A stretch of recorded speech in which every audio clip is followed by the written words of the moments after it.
Assalamualaikum warahmatullahi wabarakatuh.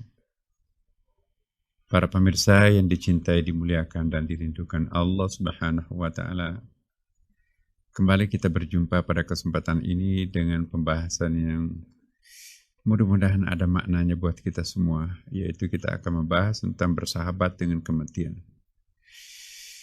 Kedengarannya aneh, kita diminta bersahabat dengan kematian, padahal sesuatu yang paling kita takuti adalah kematian. Ternyata tidak setiap orang takut terhadap kematian. Hanya orang-orang yang terbebani dosa dan kesalahan. Hanya orang-orang yang terbebani kegelapan masa lampau yang takut akan kematian. Tetapi ternyata ada hamba Allah Subhanahu wa Ta'ala yang begitu cintanya dan begitu kuatnya kedekatan dirinya dengan Allah Subhanahu wa Ta'ala, maka kepasrahannya menenggelamkan ketakutannya terhadap kematian.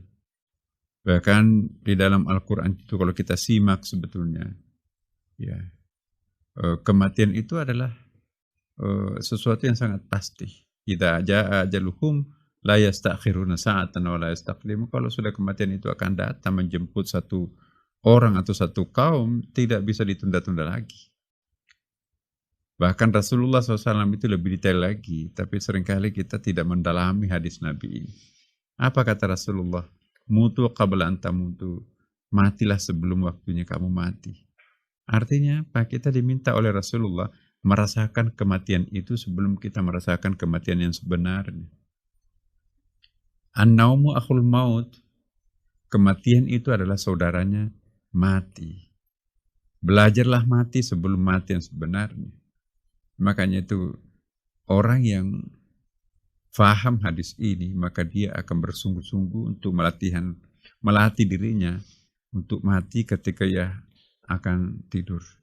Rasulullah SAW mengatakan bahwa barang siapa yang mengucapkan la ilaha illallah di akhir hayatnya, man qara'a la ilaha illallah fi akhir hayatihi dakhala jannah. Barang siapa yang menghembuskan napas terakhirnya, ya, dan diawali dengan mengucapkan 2 kalimat syahadat, maka itu pasti akan masuk ke dalam surga. Tidur itu saudaranya kematian. Jadi kalau kita mampu menghembuskan, atau kalau kita mampu mengantar tidur kita itu dengan sebuah statement batin yang sangat dalam, la ilaha illallah, dan itu sering kita lakukan, maka insya Allah diharapkan spiritual training ini nanti akan menjadi kebiasaan buat kita, dan pada saatnya ketika kita dijemput oleh malaikat maut, kata yang terakhir yang keluar dari mulut kita, la ilaha illallah. Mutu qabla an tamutu, matilah sebelum waktunya mati.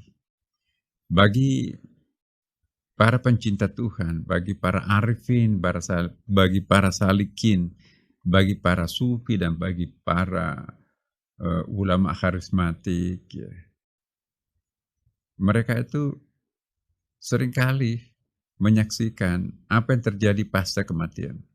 Mereka sudah sering bersahabat dengan orang-orang yang sudah dijemput Allah lebih duluan. Mereka sering komunikasi dengan kehidupan di alam barzah.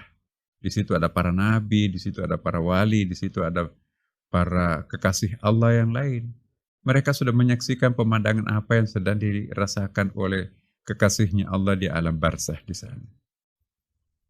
Nah, orang yang sudah sering menyaksikan pemandangan langit, pemandangan alam barzah, orang-orang ini adalah bukan orang sembarangan. Orang ini tidak takut mati. Hidup dan mati bagi mereka itu adalah sama saja. Kenapa? Karena dalam pola hidupnya itu sudah sangat terpatri dengan kehidupan sesudah mati. Rasulullah diantaranya orang yang seperti itu. Maka itu Rasulullah pernah bersabda, seandainya kalian tahu apa yang saya tahu, maka kalian pasti akan lebih banyak menangis daripada tertawa. Nah, karena kita ini ketidaktahuan kita itu membuat kita lebih banyak ketawa, jarang menangis. Bahkan berbulan-bulan kita nggak pernah menangis. Nangisnya itu cengeng kepada makhluk. Padahal menangis yang paling istimewa, yang paling tinggi nilainya di mata Allah adalah menangis karena kerinduan terhadap Allah. Menangis karena diderah perasaan masa lampau yang hitam, air mata tobat. Dan menangis karena protes terhadap kebatilan yang ada di sekitarnya. Air mata inilah yang sangat mahal, yang sering di dalam hadis itu disebutkan air mata ini mustahil akan dijilat oleh api neraka. Para pemirsa, kalau orang sudah sampai penerawangannya, pencariannya itu sudah menembus batas atas, maka kita akan mungkin seperti apa yang disampaikan oleh syairnya Jalaluddin Rumi. Kenapa aku harus takut mati dan kenapa kita harus takut mati?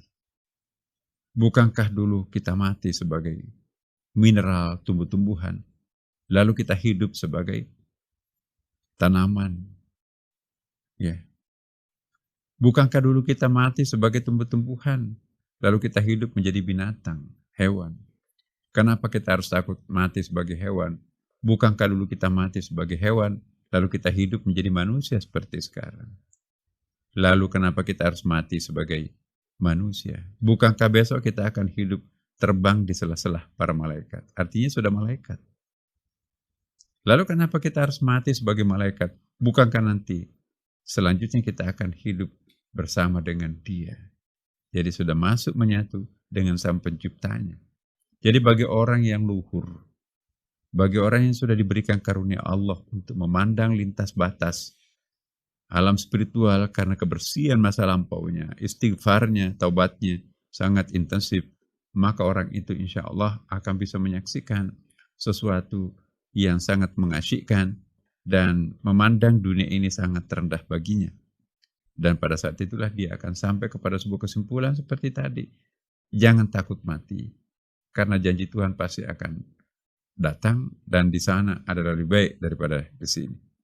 Mari kita menjadi orang yang istimewanya Allah Subhanahu wa taala. Mari kita bertobat dari berbagai macam dosa. Mari kita mempersiapkan kematian. Semoga malaikat maut menjemput kita dengan pelan-pelan dan kita bergabung dengan para kekasih Allah yang ada menjemput kita juga di sana. Wassalamualaikum warahmatullahi wabarakatuh.